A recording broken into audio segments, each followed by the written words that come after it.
things in my opinion and in my type of play. So it's just something that you kind of gotta, look for in receivers, depending on your play style. A lot of people look for high speed and spectacular catch. I was once doing that. I sometimes still do that. But now I'm just looking for route running, catch in traffic, and catch. Slot receiver is going to be Kamar Aiken. 94 speed, he's pretty fast. 94 catch, 98 catch in traffic. He doesn't have the highest catching, but I did like his catch in traffic and his speed.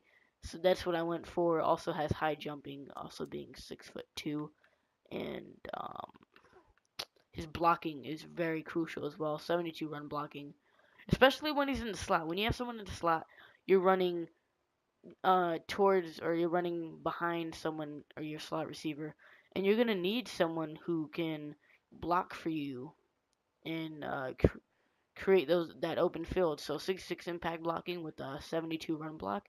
That's amazing. Reggie Wayne doesn't have it. Jordy Nelson barely has it. And it's something that I also look for, but it's something that I don't really trip off of when I'm looking at outside receivers, whereas inside slot receivers are more important when looking at blocking. Next up, we have Darren McFadden. I've been wanting this card since it first dropped, and let me tell you, it is a beast. You just can't. There's so many fucking plays that I've got, and I'm probably gonna upload some of them. I may upload some of them depending on what happens. But he is a major upgrade from Eric Dickerson. They don't play the same because he's more high quality and he performs better and he's more consistent. But they have the same style, so they have the speed, the acceleration to take off. And remember, Eric Dickerson had 98 acceleration, McFadden with 99. Also having the high juke move and the high elusiveness. So they're very similar players, and his catching is also very good. So he's really good out the backfield. I think one of the best all-around backs in the game. Um, and he's a beast. I advise you guys get him. I got him for 130, but I did see him go back up to like 145 through 150. Not sure if his price will drop considering that he's a pool card. You have to pull him. You can't make him, can't create him, and it if you do pull this card, I guess most people are probably gonna want to keep him. Because if I pulled him, I'd keep him. I didn't upload it, or I don't think I uploaded it, but I pulled Mariota last Saturday, or like this last Saturday, and I kept him. But in order to get this McFadden, I had to sell Mariota and get Jameis Winston back. So, still got Vance McDonald at tight end because run blocking is 92, pass blocking is really good. So he's just a really good run blocker and pass blocker. That's what I mainly look at in fullback. Not too big on fullbacks. They don't they don't really have like much. They have a big role, but only when you're like out the I formation or something. So it's not something that it's like you need to absolutely have a good fullback to succeed. Out the I formation you may need to, but other than that it's whatever. So that's gonna be offense. Offensive line pretty much the same. We did get a new center in Ben Jones. Figured I needed a new one. Alex Mack wasn't really being consistent for me. And this guy's got impact blocking strength and both run block and pass block. I do want to save up for Michael Oher. Greg Robinson, I'm probably going to just have him out there for like heavy run plays because he does have the 94 run block, 97 impact blocking, along with 98 strength. So he gets a lot of pancakes. And yeah. So I'm going to have him out there. When I get my next big thing of coins, I'm gonna be opening up some packs tomorrow. So be on the lookout for that. And Greg Robinson gonna probably upgrade to Michael Orr. So yeah. Now moving on to defense. We made a lot of upgrades since you guys last seen it. Probably almost every position has changed. Only person I probably kept was this Joe Hayden. Because he's a really good nickelback, and I'm really considering upgrading to his 94. and moving Byron Jones to the inside while having Joe Hayden on cornerback 2. Very tempting to do. Just got to come up with some coins to do that. So Sean Taylor, that's someone we had to get. I've been wanting him for a long time, but his price just never seemed to drop.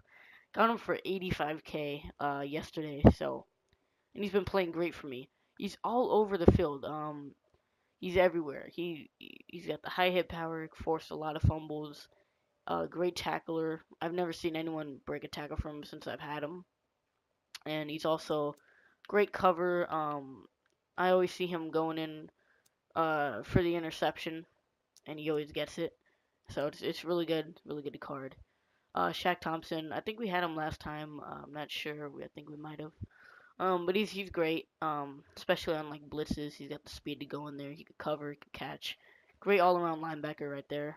We upgraded to Luke Kuechly. I think last time you guys seen that I had it might have been Jarrell Freeman. I'm not sure, but you know that was a couple weeks back. Um, this Luke Kuechly, let me tell you, I got him for 70K, and he's been great. He's got the play recognition. He's a smart player. He's got the pursuit, the tackle, the coverage.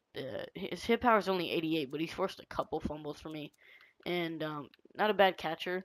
But I do user with him, so it doesn't really matter. But this guy is a user beast. He's only got 87 speed, but acceleration kind of makes up for it, and he's able to keep up with most tight ends. And if you get a head start, you can probably keep up with the slot receivers. So he's a really good card. I definitely recommend this card. I was gonna get CJ Mosley, but his coverage isn't as good, so that kind of just threw me off. Yeah, Peter Boulware got him for like 85K. Figured it was a bargain for him being a 97 overall, and he had pretty good stats. 99 pursuit, 94 hit power, 93 play rec, 97 acceleration. Those are pretty much his key stats. Um, and you know, so yeah, he's a good card. Definitely recommend this card too. He's great. He's a great campus legend, and you know, yeah. So that's that. Strong safety. Moving on. Dante Whitner. He hasn't really been consistent for me lately, but there's really no one else I could get that is good.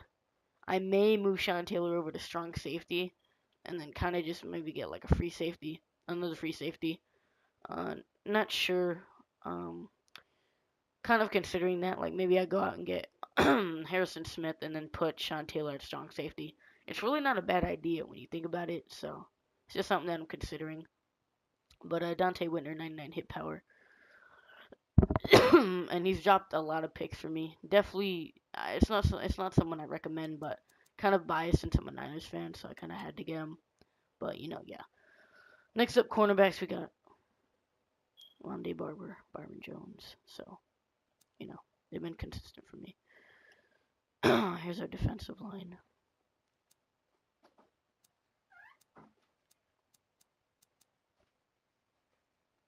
And sorry, it's kind of gotta be a little more quiet. But yeah, here's our defensive line: J.J. Watt, Brian Arakpo, Gerald McCoy. We got Zadarius Smith going on defensive tackle too. I don't run a 4-3, so it's not really crucial. But I run a 3-4, so yeah, that's gonna be our team, guys. Got the other videos coming up. Here's the special teams for anyone who's really interested. It was kind of long for an update, but you know, yeah. So I'll see you guys in the next one, and peace.